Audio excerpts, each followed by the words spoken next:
evaluation yesterday.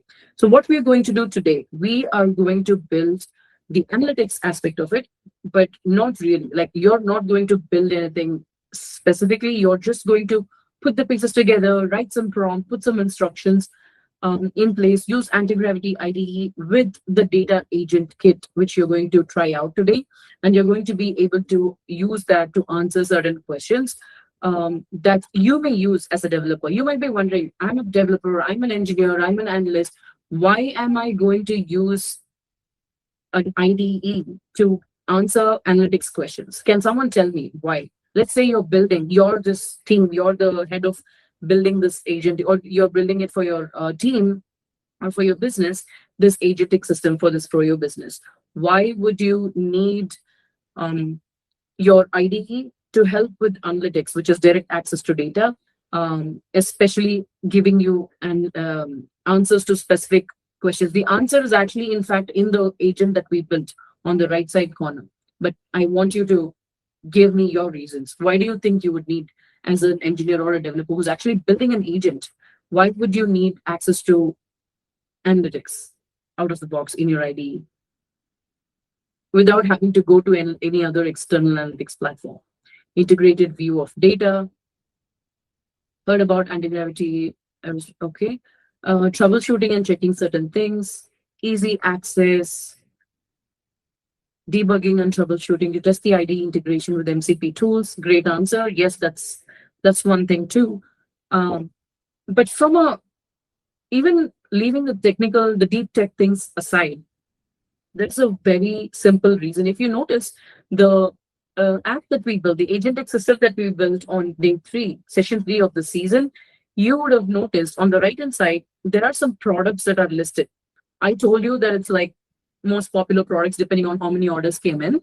Although for that application, it was just random. I noticed that these were popular and I added them. But ideally, you can incorporate that as a end-to-end seamless pipeline that you, based on your analytics results, your top products get updated for immediate drag and drop or immediate click. That is doable. However, the reason why it should be there handy enough is the times are long gone that developers or engineers said, we don't work with the databases, or we don't look at what is there in the database. That's the job of the database team. Let's give us everything handy. So we'll put the pieces together and we'll do the ORM layer and we'll just do that. Gone are those days, because now data is everything. You need to know the context. If you don't know the context, you're lost. So to know that context, you don't have to switch context, right? You can have things handy within the scope of your IDE. If you're able to quickly see what is a trend, what kind of information do I need to present in my storefront manager's application? So how will you know that? There are probably questions that can be answered, or even questions that can be discovered by looking at the data from warehouse or the analytics data per se. So that's exactly why integration of analytics to IDE is paramount for developers and engineers also, not just for database professionals or analysts or data scientists. So that's one of the reasons. The first thing that we're going to do from an analytics perspective today, apart from all the answers that you said, which are specifically like the ones that are about integration with MCP tools, integrated database management, that's amazing answer, because Google Cloud has launched this database as an extension, data agent kit, which is database or data warehouse as an extension for your IDEs. You can use it in Antigravity, you can use it in VS Code, you can use it in Cloud Shell editor in Google Cloud Cloud Shell machine, anything, wherever you want, wherever it's possible, you can use this extension from the marketplace, the extensions marketplace. We will see that in a bit. But today, since we haven't dedicated a separate season for Antigravity, we are going to do two things in one opportunity.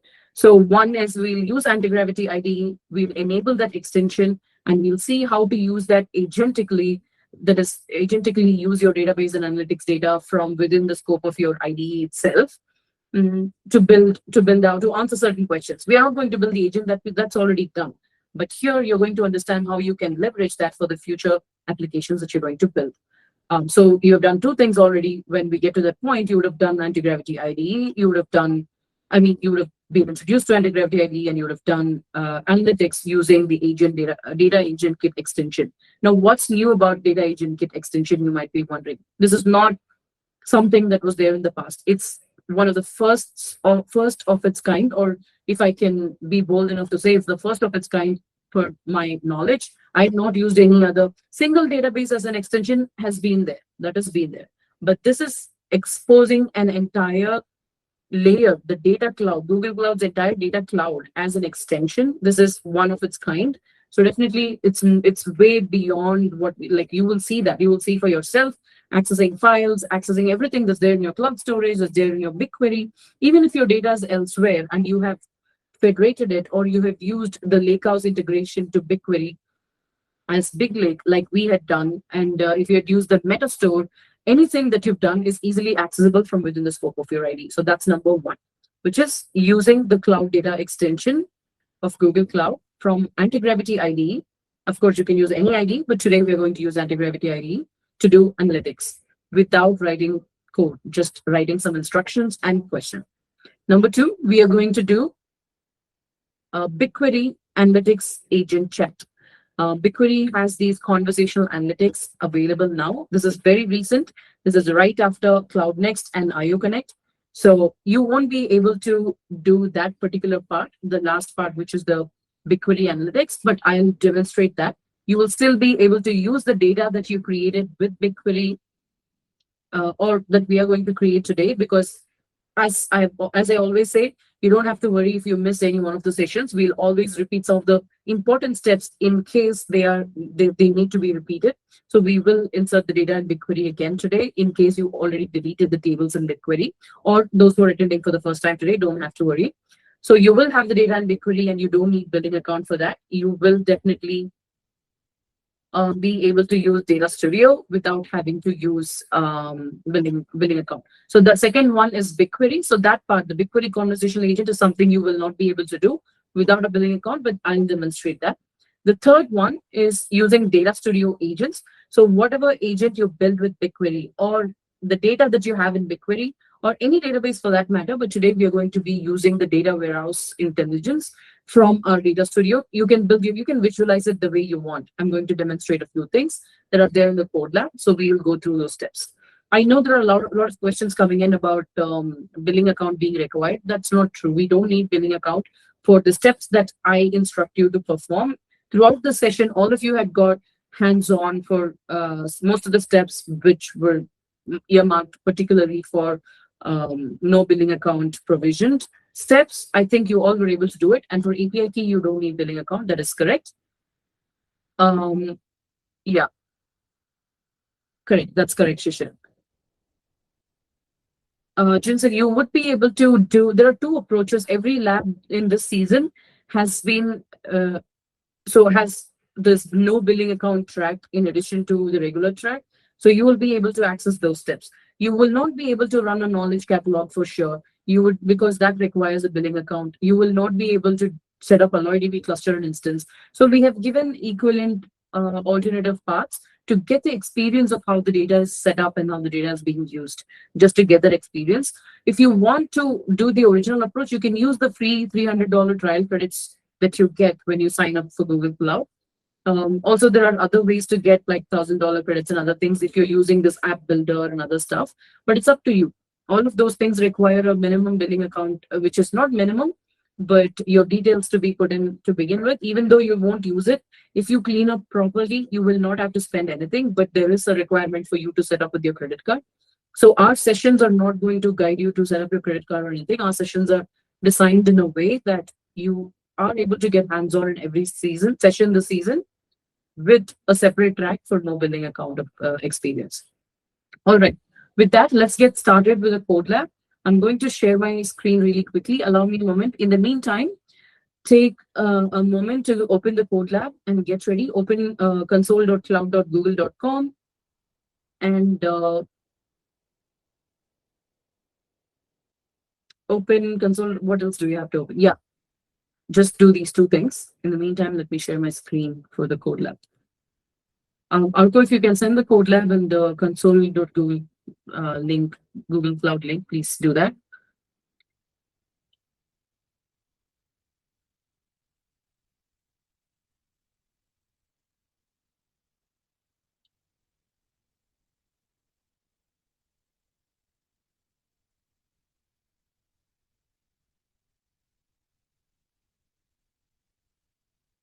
Thank you, Ruby.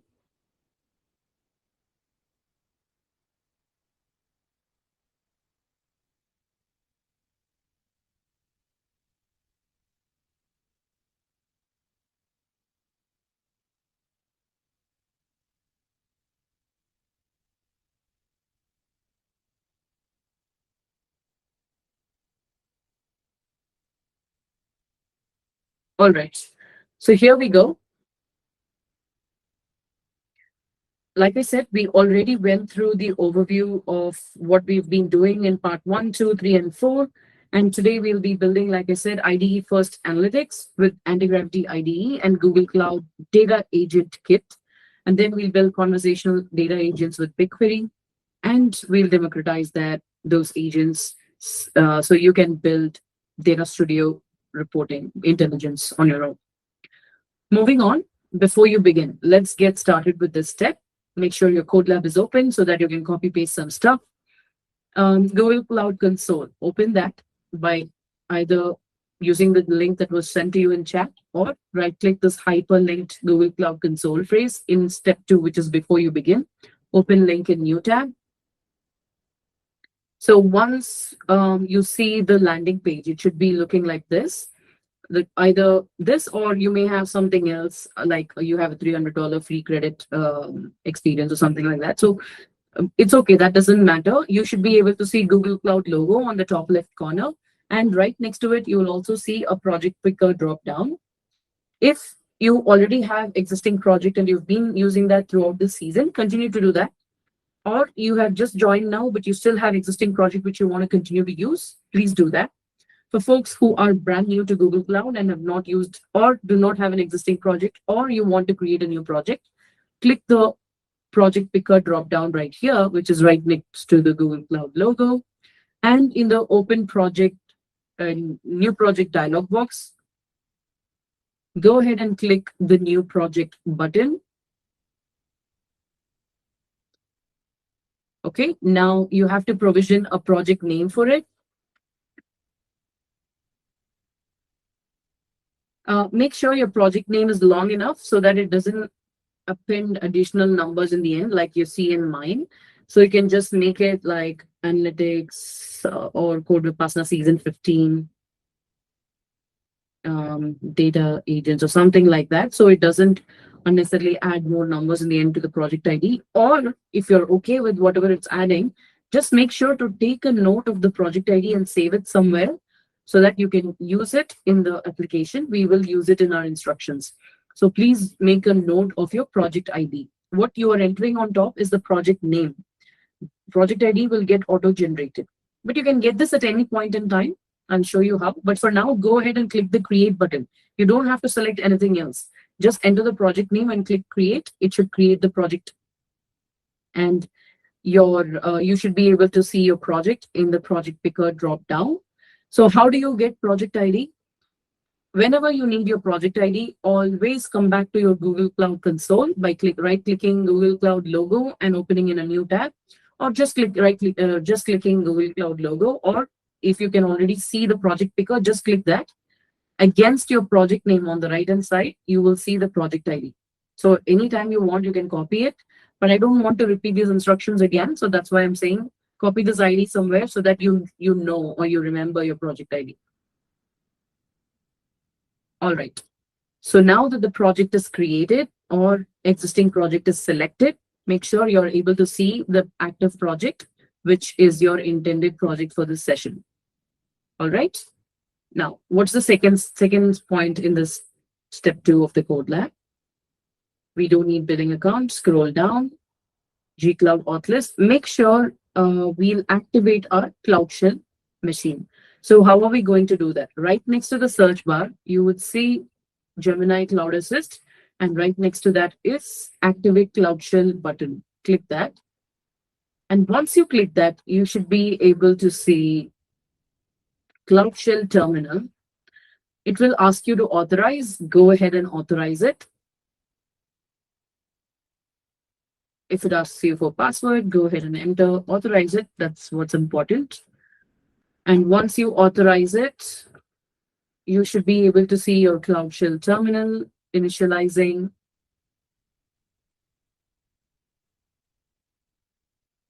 It will take a little bit of time for some folks.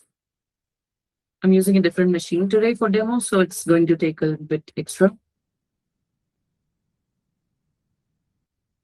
There we go.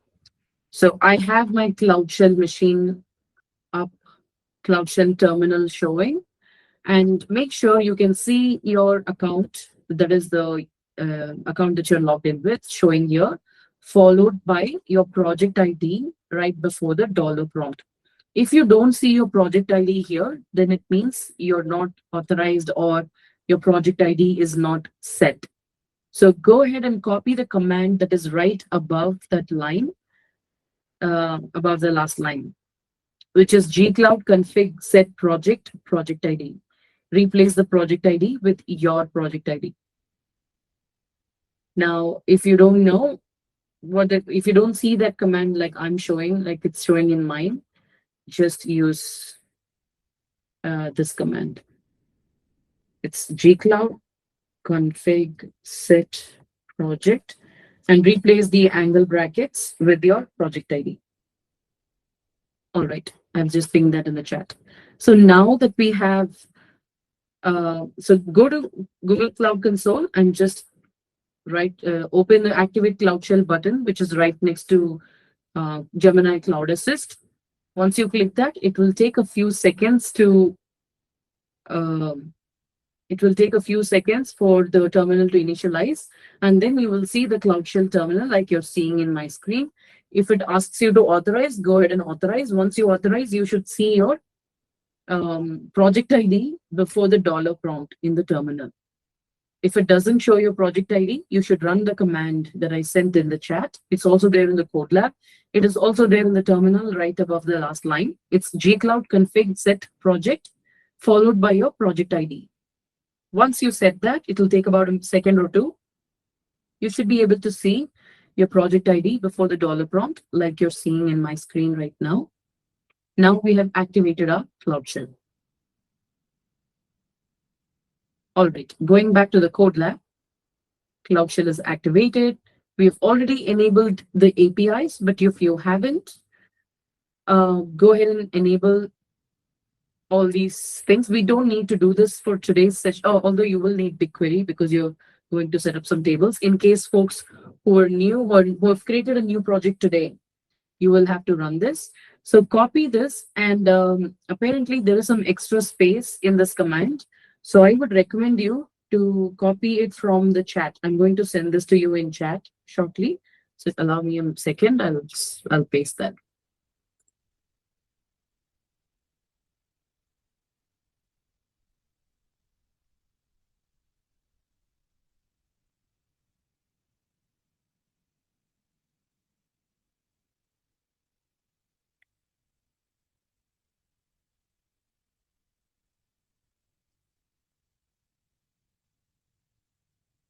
Just remove the space in the front of each line.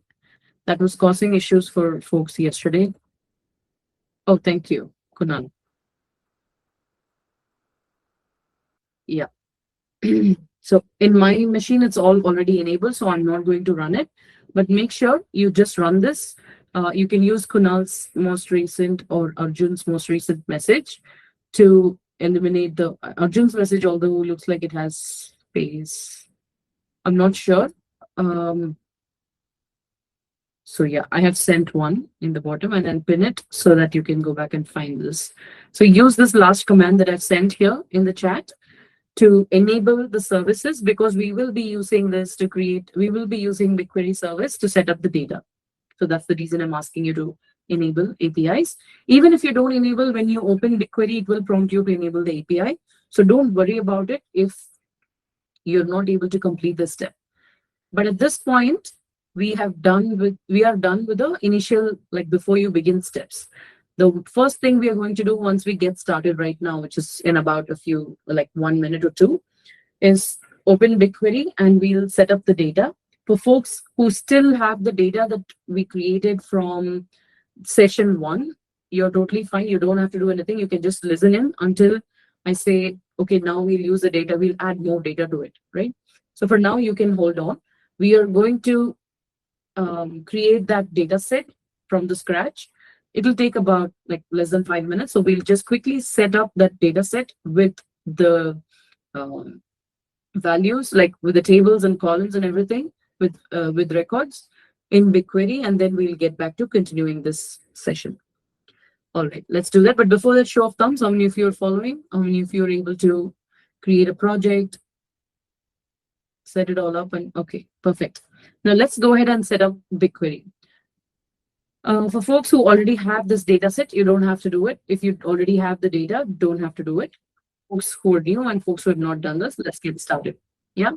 So there is another code lab which is linked in point 9 in step number 2. The same step. Before you begin, scroll down to the ninth point. Make sure you've completed labs part 1, part 2, and part 3 in preparation for this. And in the orange box on the bottom, it says this one that is showing in my screen right now. I have highlighted it. You should see a hyperlink for the first code lab. So right click, open that in a new tab, because we need that to do that step, which is creating the data set and inserting the tables for the, inserting records into the tables for our warehouse data. Remember, I said we used unstructured PDFs and used knowledge catalog to transform them into structured data.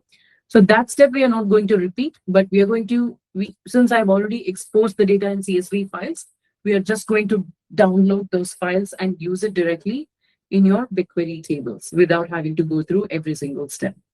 All right, so go to step number 4. Is it step number 4? Just a second.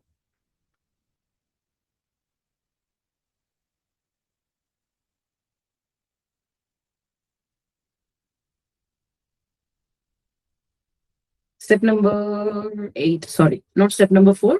In the hyperlink, the code lab dark data agent chat. No, screen sharing is there. Screen sharing is going on, Shailaja. All right, so I'm going to paste this link to the code lab. It's already there in our today's code lab, but I'm going to paste this hyperlink code lab to the hyperlink to the code lab, which I'm on right now. This is the code lab from session 1. So what are we going to do in this code lab? We are just going to perform data set setup from session 1. So that's why we are going back to part 1 of the lab. All right. So if you're in step 8 of this session 1 code lab, which is turn dark data into structured gold, scroll down. As you can see in my screen, you'll be able to see the BQMK location dataset command. Copy that Cloud Shell command and come back to your Cloud Shell terminal where you're on. Paste it. I'll tell you what exactly it's doing. It is actually creating a BigQuery data set, which is like a database in other databases. In location US Central, the data set's name is Froyo underscore data. Why are we creating this? Because this is the container of all the tables that we are going to create. In BigQuery, the container is called dataset. All right, since I already have this data set, I'm going to just create a different name, but don't worry about what I'm selecting. You just copy paste what's there in the code lab, dark data code lab, and hit enter. It will create the data set. So now that your data set is ready, you will have to go ahead and create the tables. First of all, we'll download the CSV files from my GitHub repo to your Cloud Shell machine's root folder, and then we'll execute the command to create a table in BigQuery and insert these 8 tables. So I've created 8 CSV files with data that go into these 8 tables. All right. So that is what you see in the 8 commands that follow, which are the wget commands. So go ahead and copy it one by one and go back to your Cloud Shell terminal and keep running them one by one.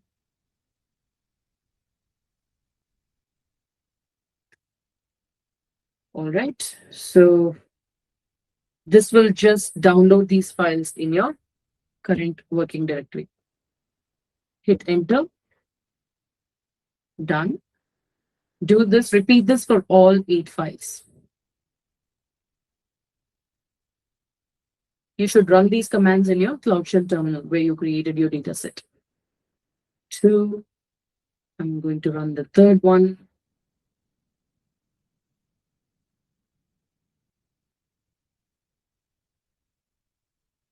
4.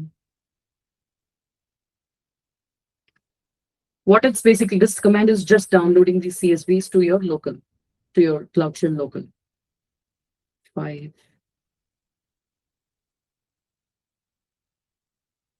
6.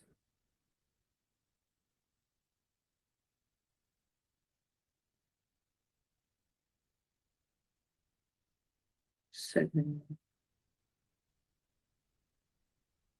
And 8. All right, now that these 8 files are downloaded, we'll now go ahead and do the BQ load command, the 8 BQ load commands for creating these 8 tables along with the data. Now, folks who already have these tables with the data, don't do anything. This is only for folks who are new to today's session, to this season, or have accidentally deleted or intentionally deleted those 8 tables or deleted the data set. You can do this again. Go ahead and do the 8 BQ load commands one by one. 1,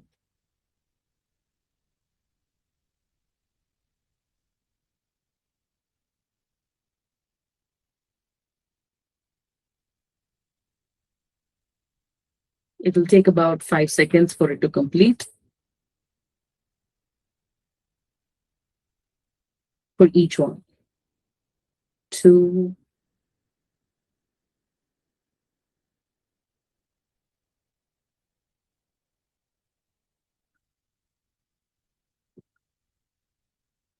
3,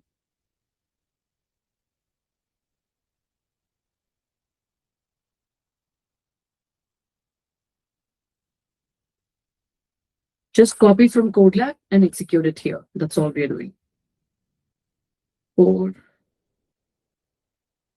So I've completed 3 commands right now. 4th one is running. 4th table.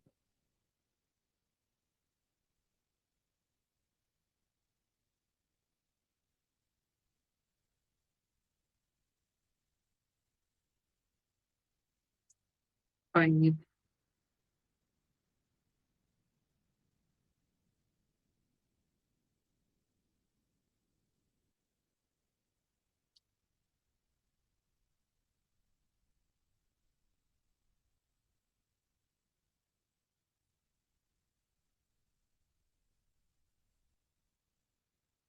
5 is taking a little bit extra time. Okay, done. 6.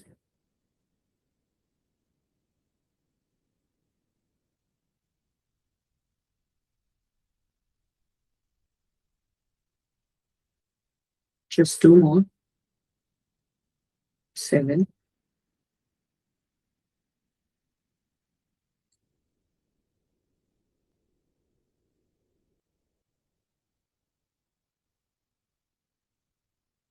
Last one.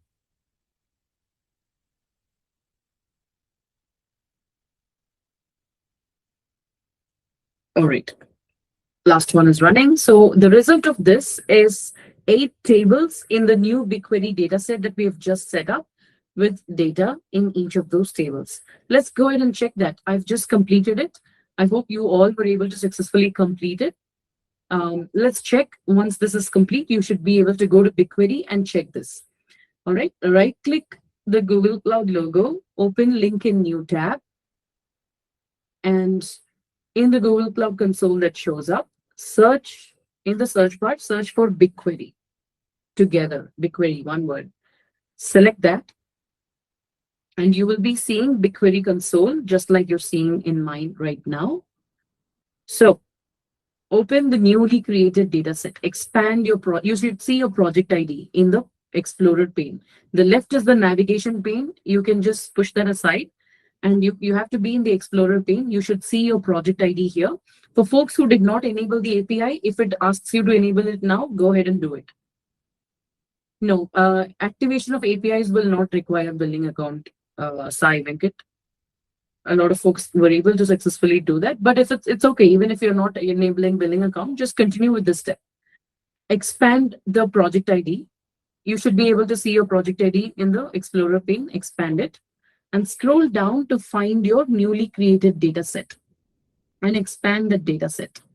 In the expanded data set, you will see 8 tables. Allergen contains allergen, froyo data, materialized ingredient, product supplied by, and supplier. So you should be able to see these 8 tables with data in all of these 8 tables. How will you check data? Just query one of them.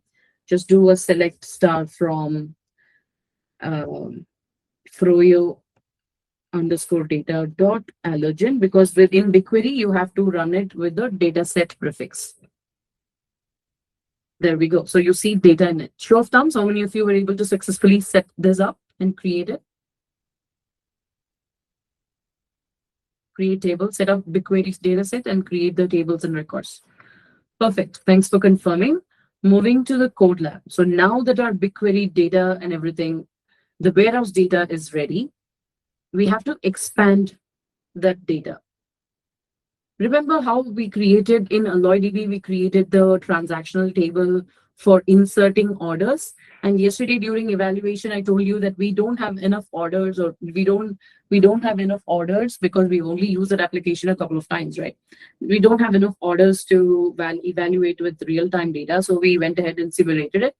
I have created a bunch of records for use in our order items or orders database. Why do we need this order database? Because we are going to expand our data warehouse so that we are performing analytics, right? Today's session is all about analytics. So we need more data.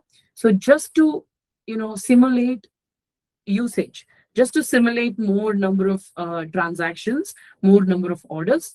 Currently, we have 8 tables. These 8 tables we created already from our recipe, ingredient, and other unstructured data in session 1. In today's session, we are going to expand that warehouse data by adding more history of orders. Usually when customers use let's say your business expanded over 6 months, you had like 150,000 customers or 1 million customers. Now, let's say you have all that data in your data warehouse, right? Because once your data becomes history, you push it to warehouse so you can use it for analytics. So imagine that scenario where our business is expanded and we have history of orders. So now in step number 3 of the code lab, I have historical order items stored in 3 different tables. So we are going to create these 3 new tables. Now this step applies to everybody in the call. People who previously already created the data set also should execute these 3 steps, these 3 tables here, because we are expanding our data set to include historical orders and customer allergen data. I'll tell you what these 3 tables do. Orders contain historical orders like dates of orders, which store it has been ordered from, quantity and all that. Total and all that. Order items details the item related to a specific order or all of the historical orders. Customer allergen data. This is a CRM for storing your loyal customers, like historical customers, and their specific allergens, like what is their preference? It's like personalization data.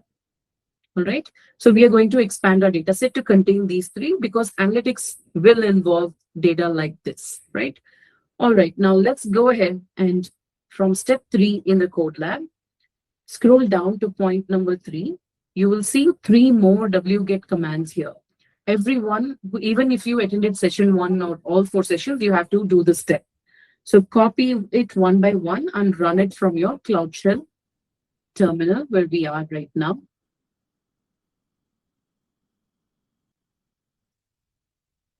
All right. Just quickly check something. You don't worry about what I'm doing. Just go ahead and execute the steps from the code lab. I'm just checking if I already have this table.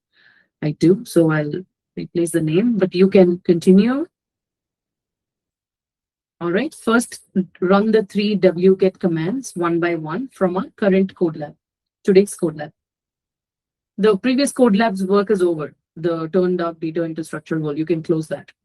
I'm only dealing with today's code lab now. Back to today's code lab, step number 3. I'm running the wget commands one by one.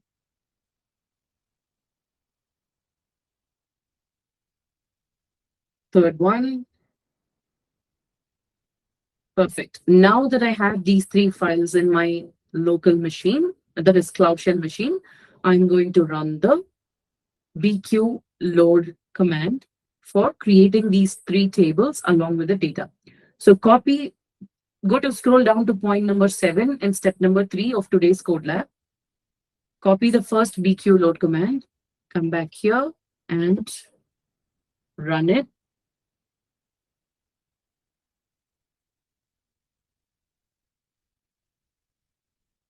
Copy the second BQ load command, come back to your Cloud Shell terminal and run, paste it, run it.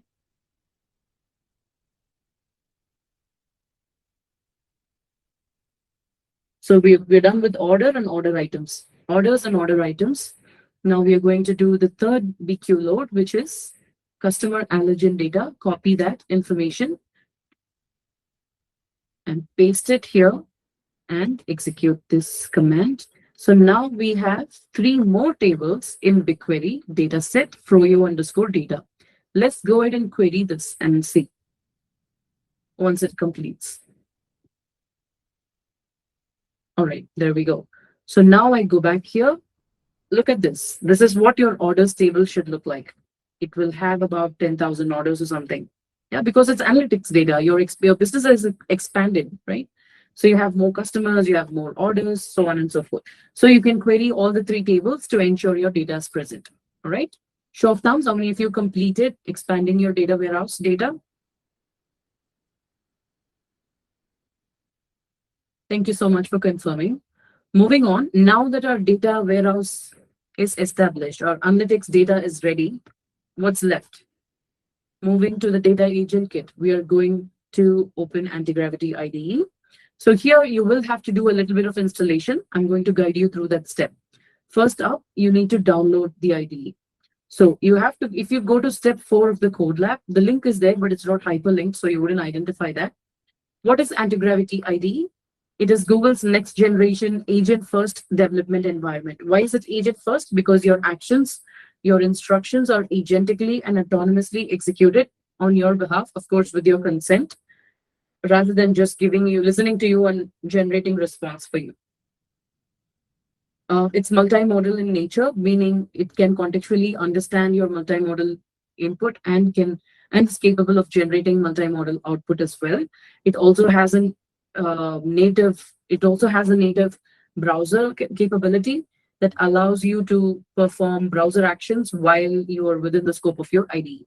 So let's go ahead to setting up the Antigravity section, Antigravity IDE section. There is a link in the download IDE step, which is point number 1, antigravity.google. So copy that link, antigravity.google, from your code lab.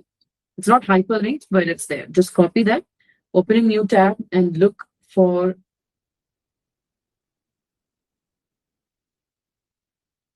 I'll just open a new tab and look for antigravity.google. You should be able to see the download button on top right corner, like you're seeing in my screen. Click that. Choose your OS and go ahead and download it. It'll take a few seconds. So go ahead and download, whether you're using Mac or Windows or Linux, download for the corresponding OS. First, you need to download Antigravity. Once you download Antigravity, just the first one, or whatever OS you're using, you should be able to double click the installable and open it.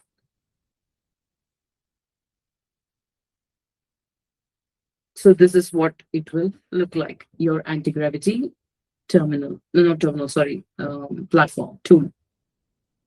It's a desktop app, so you have to download it and open. So when you open it, it is not Antigravity IDE. You will first download Antigravity and you'll open Antigravity, the agent manager. So the way it opens is agent first. The entire right-hand side contains the agent manager for you. Show of thumbs, how many of you successfully downloaded this and able to see what I'm saying? Yeah, I'm going to wait here. Bhaskar, I see your message that you're not following. It is just that if you join mid-session, we will not be able to go back and start from the scratch, but this will be recorded and shared tomorrow. Also, we are we are mid session, like way past mid session right now. So I really appreciate that you joined. Please go ahead and download and install Antigravity IDE. At least you can experience this for now. You'll still pick up once you watch the recording fully. All right. So I see that a lot of you are able to successfully confirm that you have opened Antigravity 2. First, you download Antigravity 2. You cannot download Antigravity IDE without this. This is an experience you want to analyze. So go ahead and instead of doing anything else, just say a hi. Start your conversation with this agent right here. And immediately on the top right corner, you will see Install Antigravity IDE button. Or if it's already installed, it will say Open IDE button. Go ahead and click that button and install Antigravity IDE. Unless you already have Antigravity IDE open, you can also directly install Antigravity IDE. Sorry, I was wrong. It's right there in the bottom. I didn't scroll enough to find that it's there.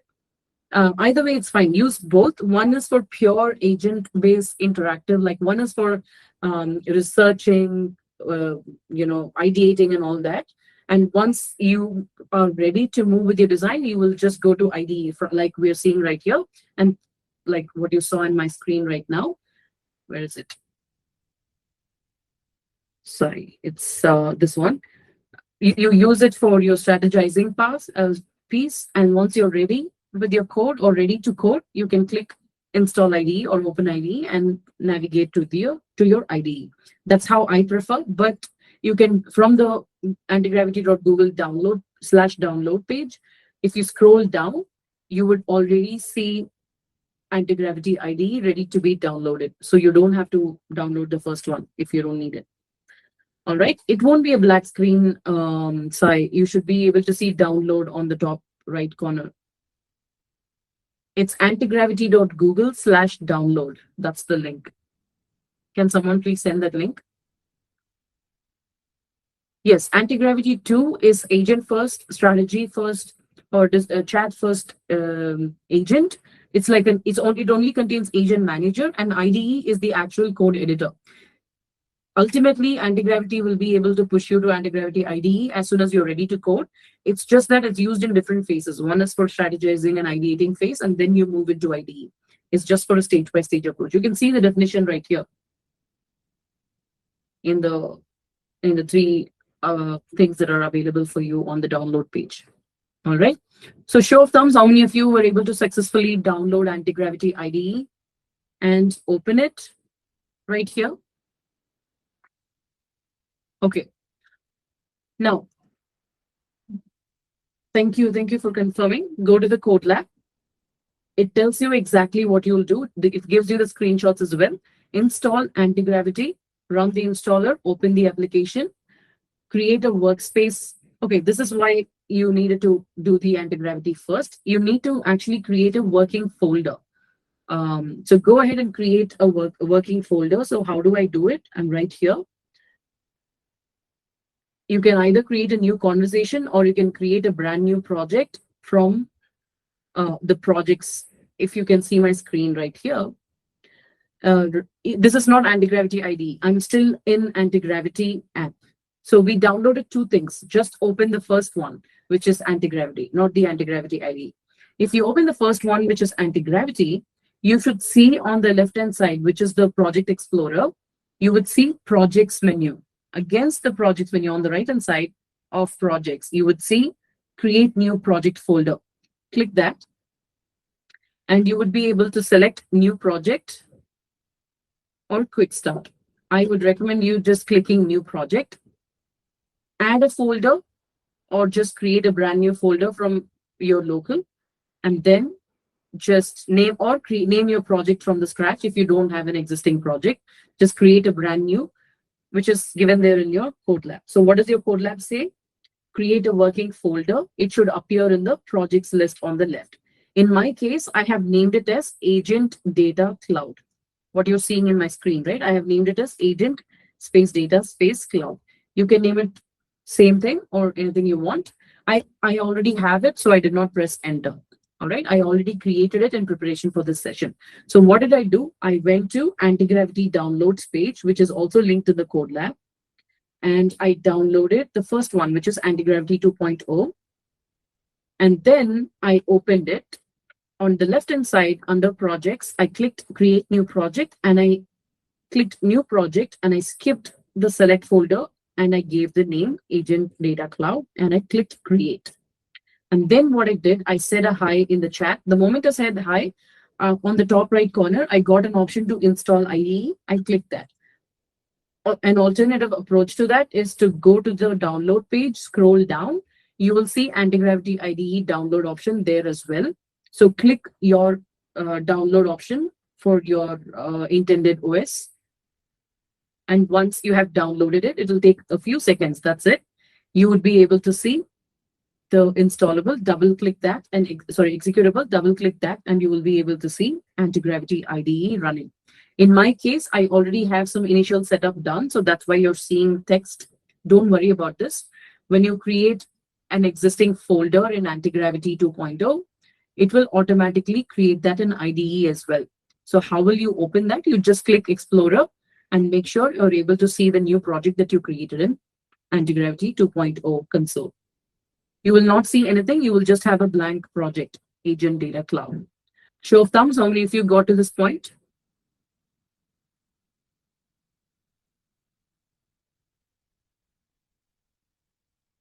Perfect. Thank you for confirming. All right. I'm going to give you a few seconds here because I'm going to talk during this time. So if it's still installing or if it's still not opening Antigravity, you will have to give it some time and open it. I mean, it won't take time for Antigravity to download or open. It depends on what machine you're on and other dependencies, because a lot of you have already been able to have already opened Antigravity 2.0 and IDE successfully. I have opened it too. So I'm going to quickly tell you what we are going to do next.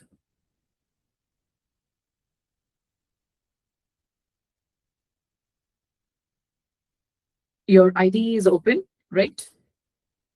You will see, I'm just going to explain what you will see. On the left-hand side, you will see the Explorer pane. In the middle, you will see the IDE part where you will see code, files, and everything that you have, like all your assets and artifacts will be there. On the right-hand side, you have the Agent Manager. If you notice, Antigravity 2.0 was one fully Agent Manager. Antigravity IDE has more. It has extensions, the navigation menu, it has the Explorer menu, and it has the IDE portion. And on the right-hand side is your Agent Manager. So here, this Agent Manager is where we are going to interact and ask questions. And you're going to use that in your application. In this case, this is our application. We are just going to use it for our analytics application is what I meant. All right. Now that we know what all we can see in Antigravity IDE, you can do whatever you want, but not now. You can just ask in the chat to build a brand new application. You can specify what role and what goal you want for your agent. You can specify what you want to build. Everything, you can even build the agent from the scratch if you give the appropriate tech stack and other things. But that's not what we're going to do today. We already built our agent. Our agenda for the day is to set up the Data Agent Kit extension. Like I said before, I've already explained in detail what a Data Agent Kit extension is. Now I'm going to show you how to go to Extensions Marketplace inside the Antigravity IDE and search for the Data Agent Kit extension. All right, so let's do that. We've had enough time to install and set up IDE. If it takes some time, or if you're still not able to catch up, please watch the demo. You can continue trying this at your own time later as well, so that you're not missing out on watching the features and capabilities, so that at least you are informed for your own attempt later. Yeah, cool. So now I'm in my Antigravity IDE. I'm moving to the navigation pane, which is on the left-hand side. Right. So what do I want to go? Do you see this 4 squares? It is actually called extensions. You should be able to see, just like you're seeing in my screen. If you're not able to see it closely, just zoom in the shared screen and you should be able to see the 4 squares. The right top square is a little, it's diamond shaped. The other 3 are perfect squares. Yeah. So click, that's the extensions icon. Click that.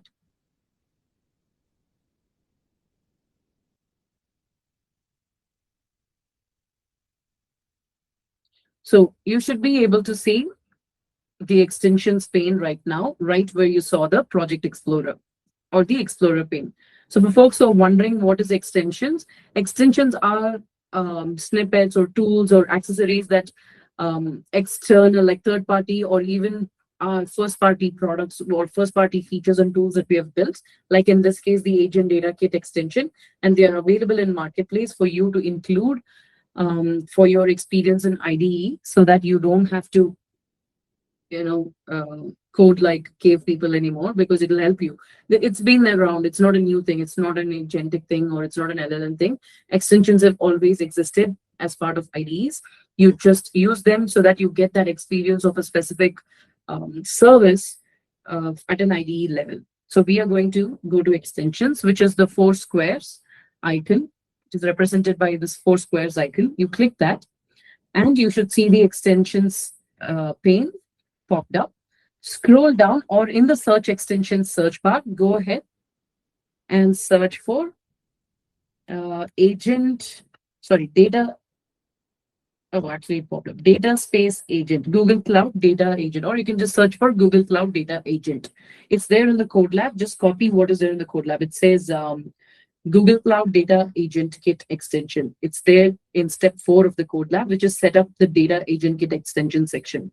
Copy that and paste it in your extension search bar on top. You will see the Google Cloud logo with the Data Agent Kit extension logo as the first result. Click that and hit install. I've already installed it, but in your case, you should be able to see the install option.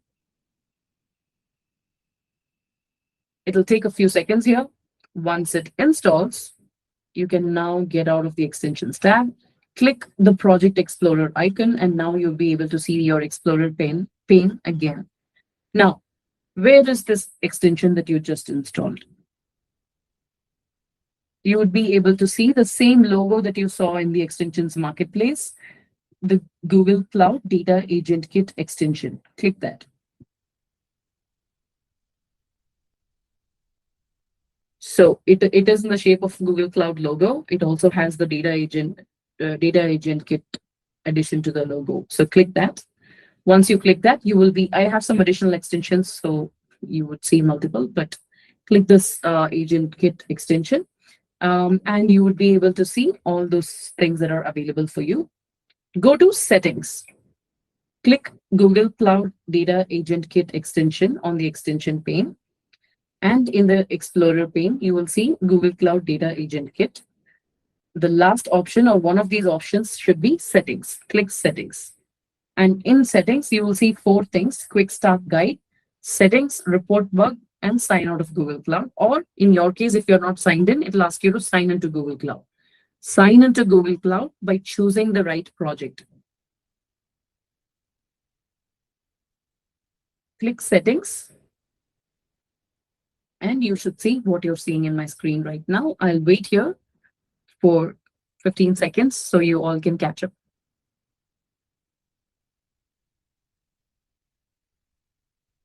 Go to the code lab. If you missed any of these instructions, go to the code lab. It's detailed there. In the step 4 of the code lab, under Setup Data Agent Kit extension, you will see point 1, how to install the extension. Point 2, paste the extension name, which is Agent Data Cloud or Google Cloud Data Agent Kit, and click that and install. Once installed, you should see the settings option. It will ask you to log into Google Cloud. Do that. Click settings menu item in the Agent Kit extension. Don't configure any MCP server. Just click settings and wait there. Go to code lab. It details exactly what you need to do. In point number 3 of that section, it tells you exactly what you need to set in settings. Click common. Under the settings menu, click common. Put your project ID correctly in that.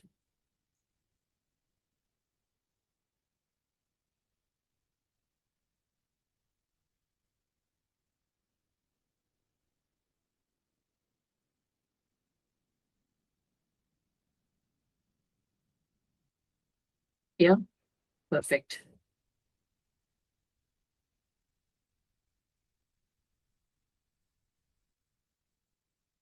All right. What else is needed? Mm, Required APIs. Just enable cloud storage API and BigQuery. You will not be able to. I don't know if you will be able to enable cloud storage API, but it's okay. The main thing that you need today is BigQuery API. So make sure that is enabled. If it is not, just click the enable API button that's right next to it. That's enough. Nothing else. No need to enable anything else. Don't configure MCP servers. We are not doing any of those things right now. We are only enabling BigQuery. That's all.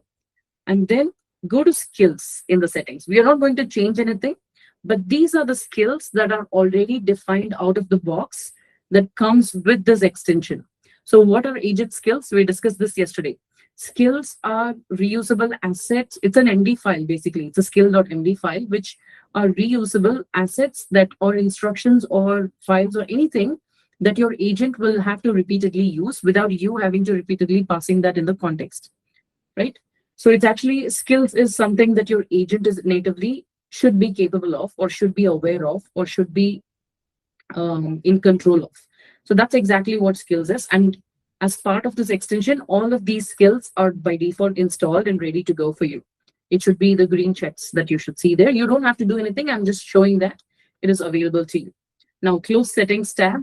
Now you're ready to move on to the next step, which is go click the Project Explorer, which is the topmost icon of your navigation pane, and you should be able to see your Explorer with just your root folder, that is your agent data cloud showing.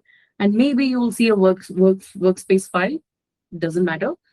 You should see a new file creation icon right next to your folder name, right next to agent data cloud project. You will see new file, create new file button. Click that and name it Gemini.md. Gemini all caps .md in small. Select that and it'll be a blank file to begin with. Copy the content that's there in the code lab. You'll see what it's doing. Just copy that and paste it in the Gemini.md IDE section, like in the file section. Paste it and replace the placeholder for project ID value. Don't delete the project ID, but it says your project ID within angle brackets, right? Replace that with your actual project ID. Oops, sorry. I forgot the project ID. 1 second. I'll just get it.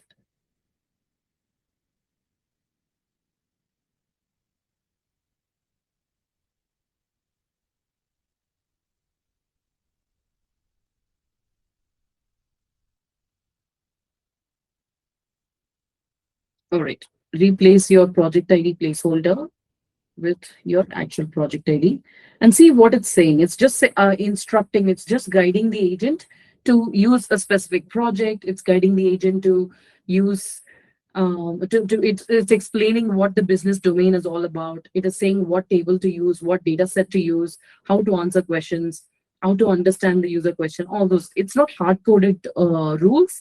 It's just a guideline, which is repeatable for any question you may ask. So go through it to understand it further.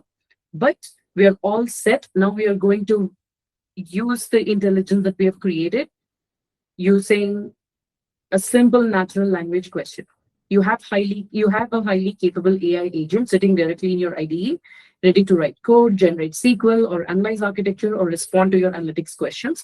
We are not going to do all of these things. We're just going to use it to show that it can answer analytics questions and it can perform some heavy, intuitive, and intelligent analytics for you. All right, ready? Go to step 5. Show of thumbs. How many of you have completed and are ready to go and infer? Cool. Thank you so much for confirming. Don't get disheartened if you're not able to get to the IDE part. It will take some time for some, maybe you're using your personal laptop, or maybe you're using something that cause some kind of a roadblock for you to proceed with some specific step. Feel free to continue to listen in case you're not able to follow or you hit a roadblock for one of those steps. You will get the recording. You can try it out later in whichever environment you feel is comfortable for that. All right, go to step 5 of the code lab. First question, the same question that we've been asking from session 1. Does Midnight's World contain any allergen? Copy that. Come back here. You can start with a hi, or you can just directly ask this question. Oh, by the way, in the agent bar on the right hand side, in the bottom, you can choose your models. I hope you're all seeing Gemini there. Show of thumbs, please. Are you seeing Gemini 3.5? Yeah, feel free to switch to 3.5 flash low. Low thinking model is enough. If you want, you can try medium thinking model. Don't go for high thinking model because it'll use up and you don't need so much thinking for the data that we have. So I'm going to start with low and see where it goes. Paste that question and hit enter. Don't choose a pro model because we don't have that level of thinking required for this use case. So now it will go through a bunch of steps. It will ask you for permissions to execute a certain thing. I have made some settings where it auto approves itself, but in your case, you might not have done that. So go ahead and approve or allow whatever permission it is asking you for. Say allow this, that, and on. And it will execute that and show you the result. It will actually tell you the process, the steps it takes to get to this point.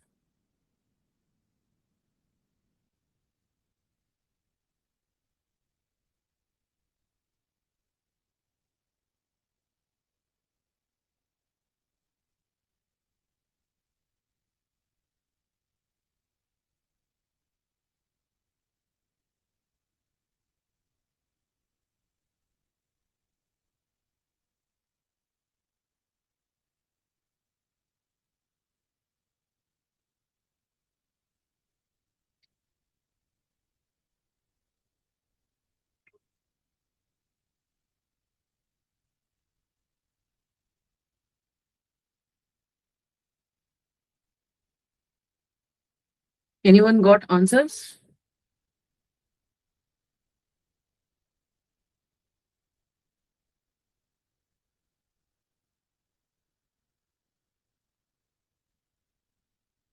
No, Mapile that it means you have not enabled the extension. It is just working in plain agent mode. It's just giving you brand.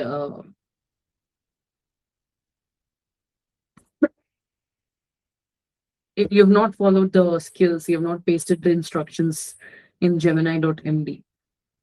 For folks who are for folks that are getting hallucinated responses and for folks who are um, saying installing Python, it means you have not pasted the Gemini.md instruction because the instructions clearly guides it on how to answer or approach these questions for this particular agent.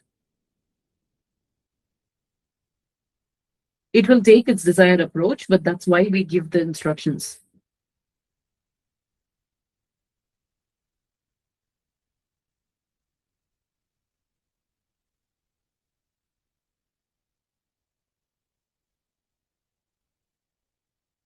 There we go. I got the response. As you can see, I don't know if you're all able to. Yes, some of you have already received that response. Yes, Midnight's World contains the allergen soy. This is because the ingredient Midnight Base 204, which is registered under blah, blah, blah in the database, is flagged as containing soy. That is the dark data. And you see how you're able to get answers to such questions, which we built from the scratch from your agent without doing much. We just store the data in the database. You're not writing SQL queries. You're just able to get answers. Now imagine if you can transfer this capability to your agents or to your enterprise grade reporting tools or business intelligence capabilities. That's exactly what executives want for your customers or executives want for themselves. So if you go to the code lab and look at the next question, I want to see the top 5 most popular products purchased by customers who have registered dairy allergy. Yesterday, I think Sonia or someone asked this question. I want to find all the products that contain soy allergy, soy allergen or something else, right? So we did not define our agent in a way in a position to answer that question because we did not have the tool that supported it. But this is an agent. It already has the skills that it needs to query the database on its own choice. Remember, I said with MCP Toolbox, you get a query data a tool which you can use, which we did not use in our agent, but we can use to translate natural language and query on its own to get responses. That is exactly what is happening here. In this scenario, anti-gravity is taking control. Anti-gravity's inherent agent that you're talking to on the right-hand side, on the right pane, which is the agent manager pane, is actually using Gemini to perform that level of intelligence and analytics on your data. So copy the second question, those who already have got the answer, and paste it in the chat, which is the part of analytics that some of you were keen on. Wait, it's not pasting. Okay, there we go.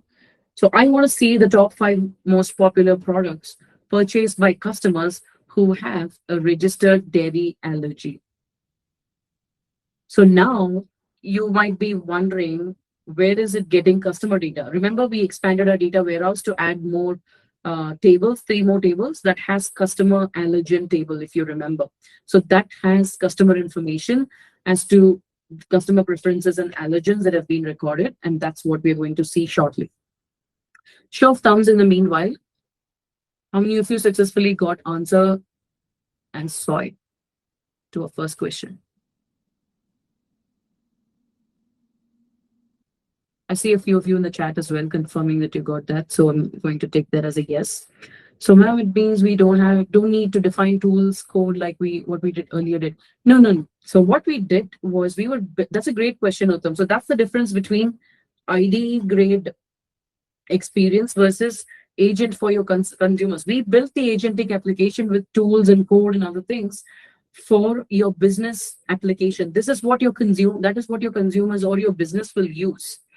This is anti-gravity's capability. Whatever anti-gravity is able to do, you will be able to repeat in your application. We'll be able to give our application this level of intelligence. But for that, you need to write code. But what I'm trying to show here is anti-gravity inherently is able to perform that level of analytics, which will be required. Remember, I asked you in the beginning, why does an engineer or a developer need such analytics in their IDE, within the scope of their IDE? Why? Because we need to have this. For example, if you see on the right-hand side, top products with dairy allergy, I got the response. If you see in my screen, it said frozen vanilla swirl, velvet matcha pulse, radiant coffee cloud, ocean vanilla pulse, midnight matcha cloud. So these are the top 5 products because they have so and so purchase count, which are customers that have dairy allergy. So this kind of information is required because this will give you an idea of how to design your application. Where are you going to show the top allergic products or products that are popular amongst customers with allergens and stuff like that, right? So that's why it is useful. This does not mean you can get rid of coding or get rid of tools. Of course, you need to build your agent. This is useful for the developer or engineer who's using anti-gravity, or for that matter, this capability can also be enabled in VS Code. But what I'm going to show you next, which is BigQuery Analytics Agent and Data Studio agents. Now that is going to be externally used by other teams, not just by developers. I'll get to that in a bit. But for now, for result submission for today's session, the answer to the first question, which is soy, that is what you need to submit. You need to submit the screenshot from step number 5 of the code lab under the first question. Does midnight swirl contain any allergen? Whatever you see in that screenshot, it doesn't have to be highlighted in red. It just needs to have that view of your anti-gravity IDE. That's all. You need to submit that result for today's session. Although we did a lot more. We did ask another question, which is top 5 most popular products. You can go on. You can try. If you scroll down in the bottom of that step, you will see a forecast question. Forecast the sales volume of our top non-dairy products for the next 30 days based on historical data. So if you notice our instructions that we pasted in Gemini.md, you will see instructions for how to perform forecast kind of things, like how to, what do you call that? What mode you should choose to answer such questions. Maybe write a notebook, start a notebook, and use a specific model to do those things, or use this data, and all the instructions are already provided. That's how it's running these questions. Now, I did not hard code the question and the instructions correspondingly. It's just that I know what analytics questions are capable of.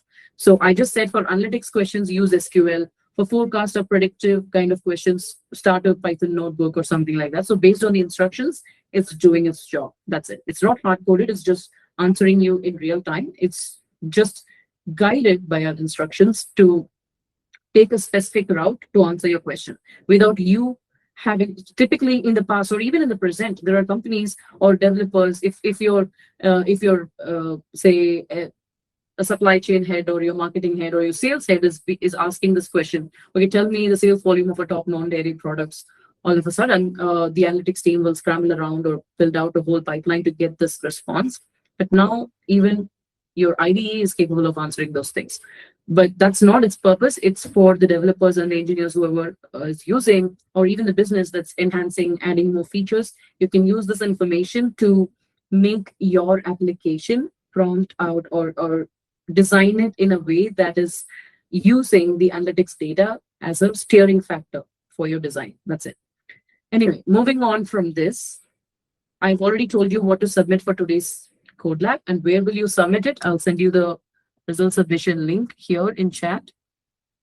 We will go at least 10 minutes over. I hope that's okay because there's two more things that I need to show.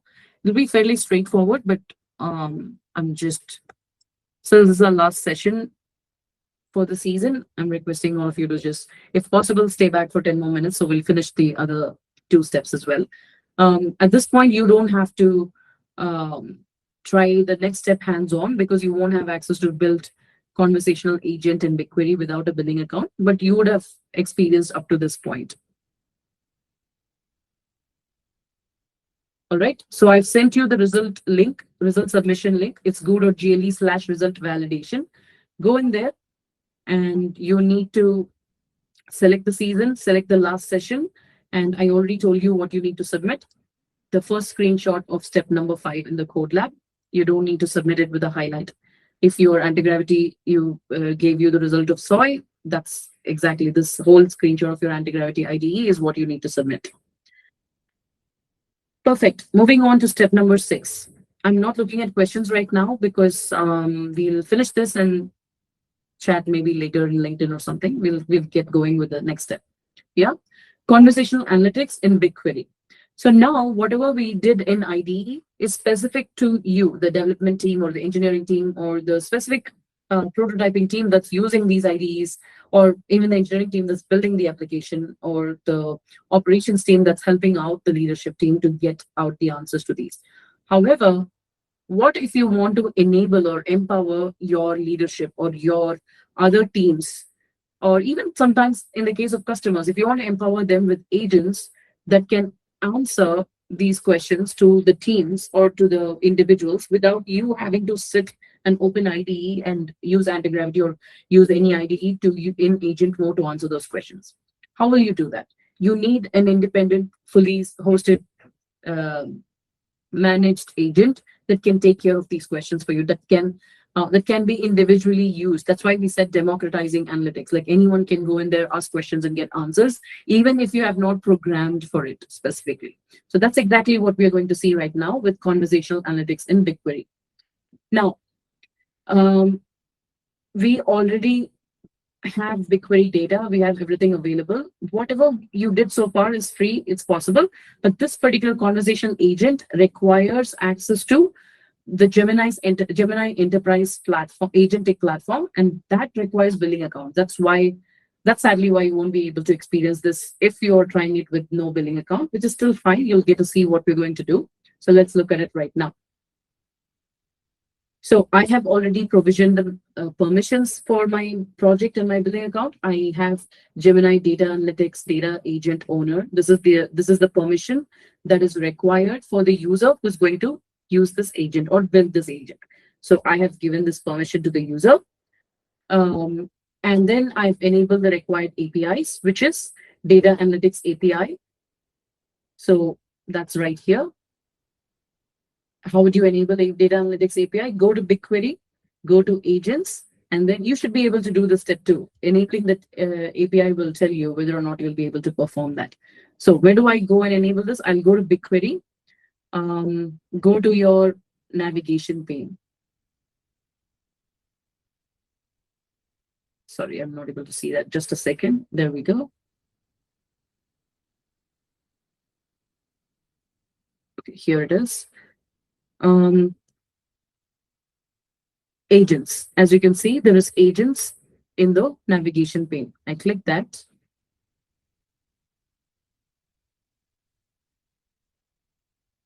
When I click that for the first time, since I've already enabled my API, you're not able to see that in my screen. But if you have not enabled it, it will prompt you to enable that particular API, which is data analytics API with Gemini. You will have to go ahead and enable that, as you can see in the screenshot in the code line.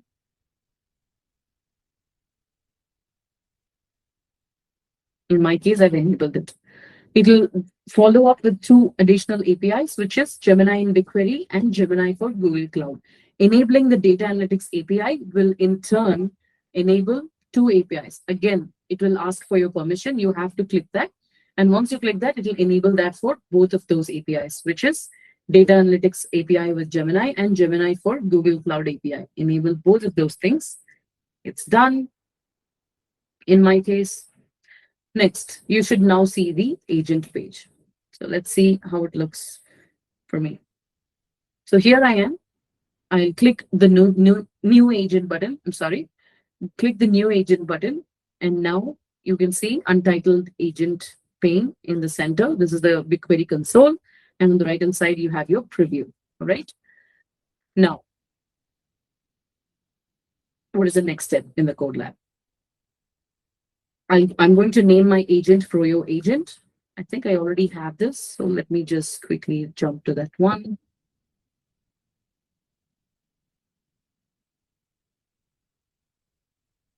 Sorry, I'm just struggling between my tabs.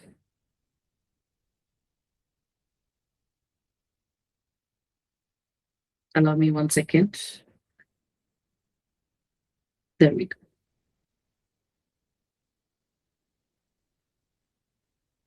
Okay. I should already have this agent, Froyo agent. So I'm just going to open the one that I've already created to show you how. There we go. This is the one. As you can see right here,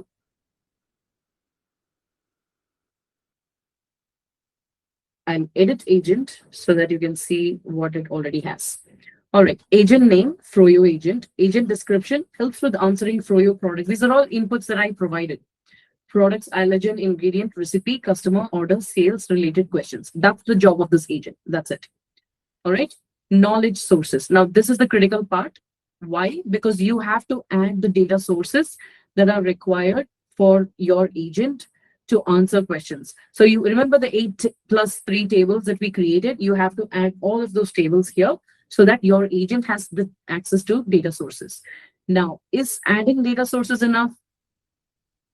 That's the thing. So if I add source, you will immediately be able to add those tables, but then you still have to do a customization. What is customization? Let's see. Click that. And once I click that, you can see right here, it provides a description for your table and each of the columns in the table. So it has to have a table name and description, field name and description, sample values. Now, the best part with BigQuery is that the moment you click customize, as you can see right here, suggestion generated by Gemini on the right hand side. These things are there in the code lab already. So you can take a look of these screenshots in the code lab too. But here I'm showing that live in my screen, in my BigQuery console. It will suggest descriptions. So once you click customize, it will automatically suggest description for your table, description for your field, sample values. So you can just bulk accept everything in one shot. So you don't have to create any of these things manually. That's the best part. So, in the past, if you are a data analytics or a data engineering person or someone in the data cataloging team, you know how big of a task creating catalog is. Can the data engineers in the call agree or show me some reaction? Like how tedious it would have been to set all of those things up, create a catalog. I remember spending hours, not hours, sorry, what am I talking about? spending several months, like up to 6 months in some cases, making sure that the data catalog is ready for the tables. This was for a big data, when big data was a thing, right? Even now we are dealing with big data, but just that big data is fast now with BigQuery. So that's what you see right here. You create the agent, you select your knowledge sources, you click customize against each source.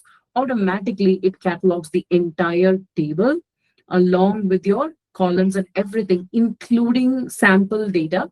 How does it know all that? It goes through the data and understands what should be the recommendation for each of those customizations. So all of those are set up on its own.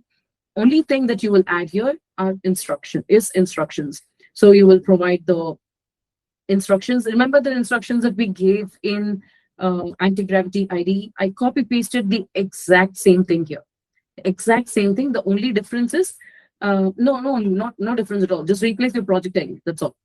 Replace your project ID placeholder with the project ID that you're using on Google Cloud. Simple. Everything else is just the same. Why? Because we want this agent that is going to go out externally from your team to have the same capability that you had from Antigravity IDE or from any IDE using Data Agent Kit. So that's what we're going to enable now. So let's see what happens then. That's all. This is the bare minimum. You can give more information like additional query, additional glossary of each term, add more settings, give backup options. So many things you can configure, but I'm going with bare minimum. I'm just selecting the 11 to 12 tables or how many ever tables are required that we created, and I'm cataloging it using the auto-generated customizations that were available. That's it. And I'm going to preview it. You can just ask a question. You can start with hi. And we can just do our favorite question again. If you scroll down, where is our favorite question? Go to step 7. There we go. Does midnight swirl contain any allergen? Let's ask. Ask that question. As you can see, I have not done any hard coding here. It's coming straight from your data source and the bare minimum instructions that we have provided. Now it's thinking, analyzing context. So folks who are trying this out in your projects, please let me know how you experience it and what you're feeling. Maybe not now, maybe at your own time. Whenever you get an opportunity to try this out for your project, you would be able to experience this. The best part is yet to come though. Like even with the results in the chat and other things, you must be wondering, okay, fine, it's still in BigQuery console. Which CEO or CFO or CMO is going to be opening BigQuery and answering these questions? Hold your thought.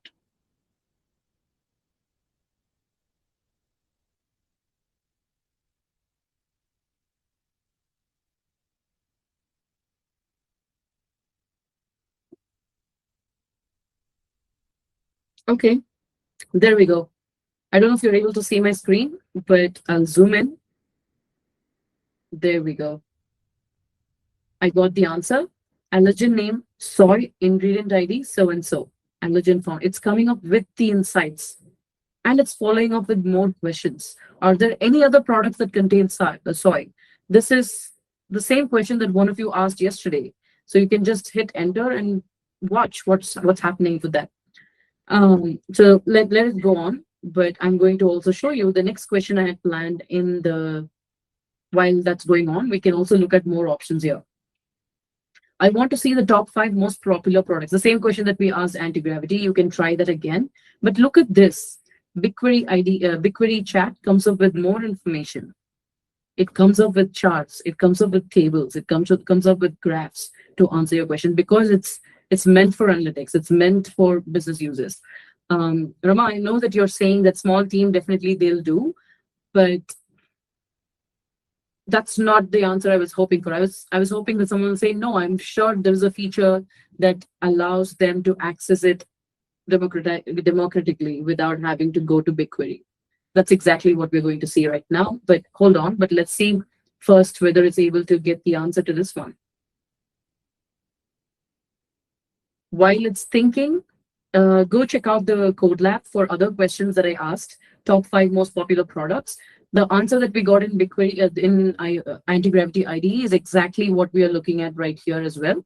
But on top of that, it is giving you graphs and charts because BigQuery knows it's an analytics data warehouse product, right? The data warehouse service. It knows the kind of response that people are looking for with BigQuery. So the response is equally insightful. So if you were one of those teams that were spending days and weeks and months building out business intelligence with insights and AI and ML in your products, and here's your answer, you will get all of those things on the tip of your fingers with BigQuery Conversational Analytics. So there we go. I got the response. Um,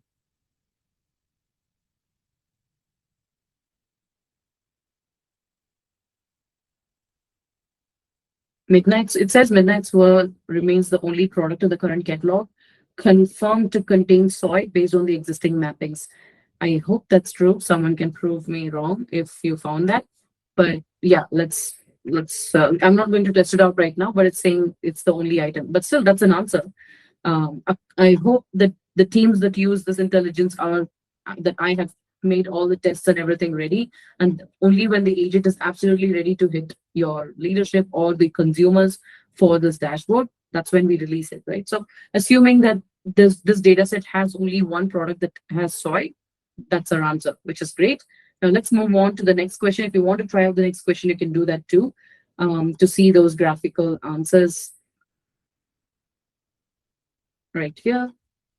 But the best part that he was saying was, how can we share this? Like, how will you share this business intelligence to other users, to other teams, to your leadership, or to teams that need to work with this data?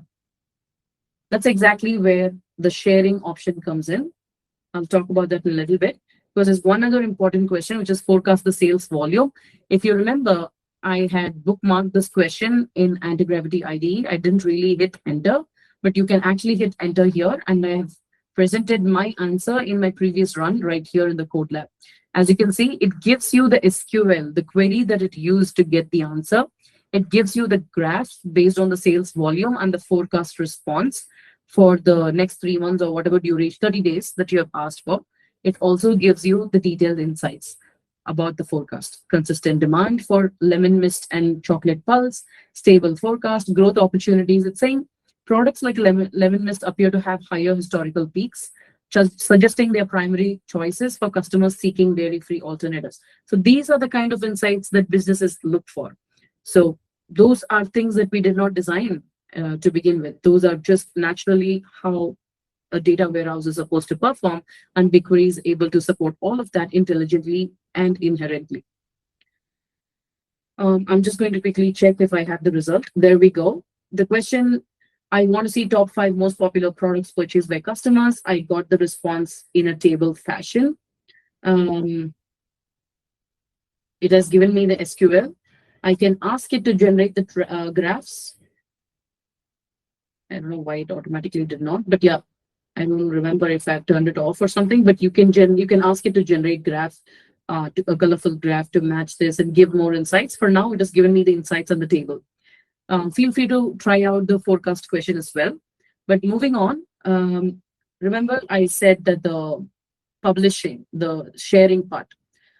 But before sharing, I want to ask you one question. If you go to step 8 of the code lab, the ultimate test, what will be the topmost selling product of 2026? I was just curious to ask this question. By now, you know that, okay, fine, we know that it answers all the questions, but it's fun to ask deep insights like this so that we know that business users or startups or anything that is planning to design or architect their data warehouse or their entire data ecosystem, you know where BigQuery should stand. I know I'm talking like a product person right now, but trust me, I'm just super excited to see data warehouses being able to do a lot more things that were traditionally very time consuming and cumbersome to begin with. So I'm happy. So I'm just sharing these use cases. I'm happy about these things, particularly these features that come with databases and data warehouses.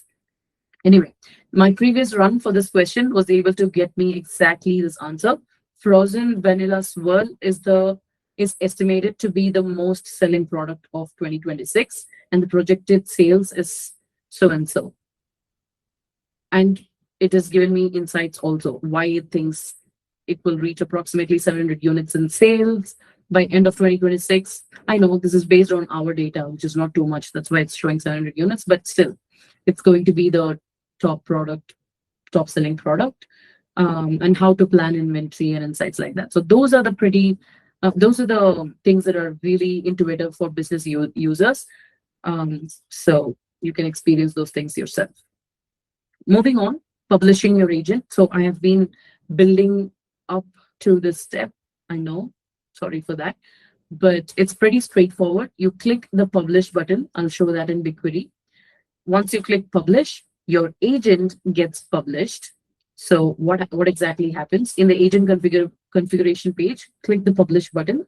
It instantly becomes available across 3 powerful enterprise channels for you and anyone you share it with.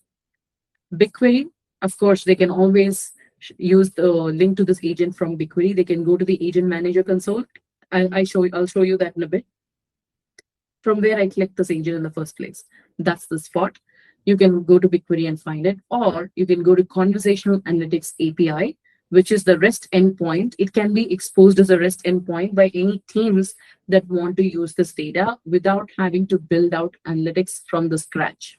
So this is that query data API that I was talking to you about.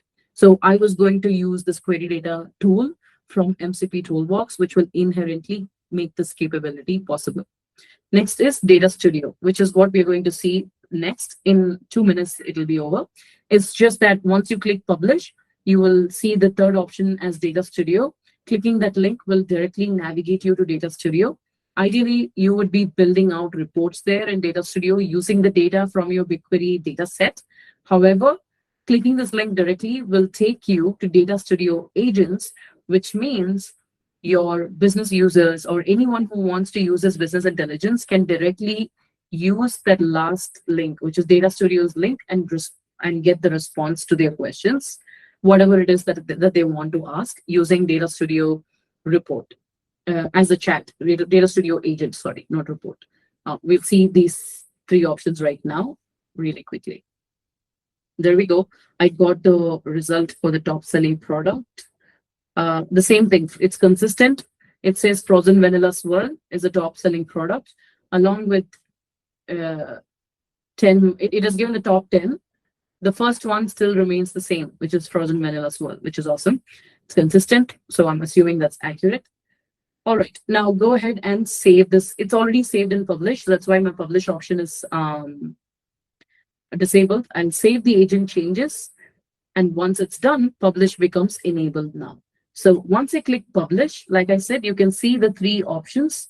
One is the BigQuery that we already saw. Just click agents and you will be able to see all the agents in the list that are available in your user that you've logged in with. That's the BigQuery option.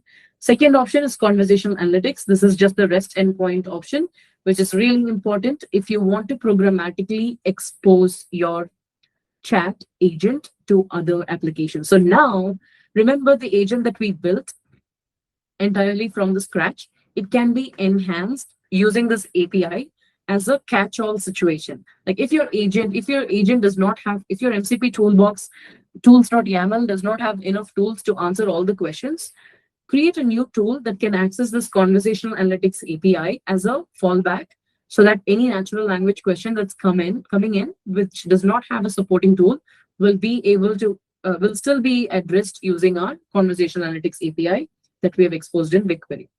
Next is Data Studio. So all you have to do is just click Data Studio and you should be able to publish that. So how will you get that link? Click, I've already published it, so I'm not publishing again. There is a share button right next to publish button.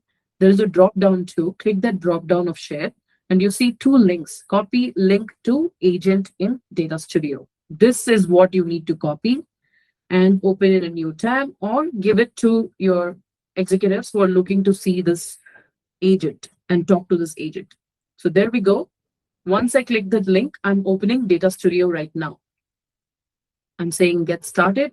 It'll ask you if you want to allow access to your agent interactions. Go ahead and confirm. There we go. So this is the view. I mean, of course, they won't see the edit view. They will be, since I'm the owner of this agent, I'm seeing the edit view as well. Just go ahead and ask questions. You would be able to experience what you experienced in BigQuery. and an Antigravity IDE, and even more here because this is Studio, Data Studio. So it is a reporting tool. It's a business intelligence tool on its own. So you can just directly chat with it and ask your favorite question. Does Midnight Swirl have allergens?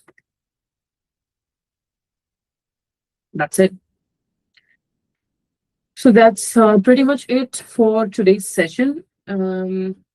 It's thinking. Why did I select the thinking model? We didn't need a thinking model. Normally I replaced it. Anyway, so we have published our agent. I showed you how to get the Data Studio link. With that, successfully, you were able to successfully go to Data Studio, and it has opened and started thinking to answer your question. In other updates with Data Studio, you can also build your own report. Meaning, if you don't want to export it as an agent, but you want to embed this agent inside your report, you can do that by just going to Data Studio, coming out of the conversation mode, just datastudio.google.com. Your data sources will still be available. If you are an editor for this project, you will be able to do that. There we go. It got answer to our question. It says that Midnight Swirl does contain allergen named soy in Midnight Base 204. And it's giving you the insights as well.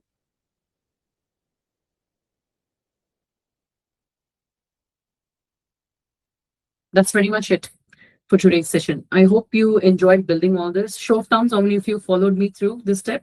I didn't expect you to follow I expected you to follow, but I didn't expect you to follow hands-on the last two stages. As long as you were able to do the same thing and experience this agentic response in Antigravity IDE and submit the result, you are good.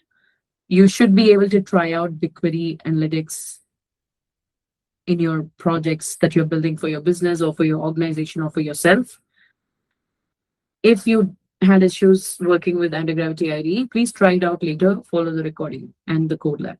And once again, thank you so much for all the Code Vipassana leads who have been with us through the season. Whoever was able to join and answer questions and help us out. And if I was unable to answer all your questions, I apologize. Feel free to use the Discord channel so that you can answer each other's questions too, even if we are not looking sometimes. You can network there. You can share your LinkedIn links and other things in the Discord channel because that's meant for networking. And I will open up the videos along with the code lab for all of these 5 sessions, not the recorded videos from our sessions, but the videos that I created from the code labs previously, which I used to launch these sessions on LinkedIn earlier. Not the videos where I was speaking about promoting today's session, but the videos about the code labs themselves, the steps in the code labs. So I'll be using that and launching another rerun of season 15 because a lot of folks felt that it was fast. It was fast-paced in the sense not the session was fast, but it's back to back. Not everyone can attend every single day of a week, right? So it's pretty tight.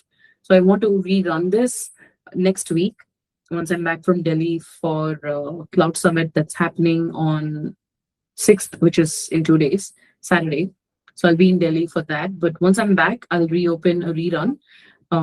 It will be video first, and we will have our leads, Code Vipassana leads driving those, at least to support from Q&A perspective. We'll also have an Ask Me Anything session later next week. But you have time until 15th June to submit results for all 5 sessions if you haven't done already. So please do that. And also I'll send out a feedback form later tomorrow. Whenever you get a chance, please respond to the question so I understand how you were able to resonate with these features and services and what interested you in the sessions and the session style and everything. Please do let me know. And thank you so much for staying till so late. I apologize for going over the scheduled time today. Thank you so much, everyone. Talk to you all soon again. Yeah, I'll anyway keep talking to you in LinkedIn and emails and stuff, right? So appreciate it. I'll stop recording now.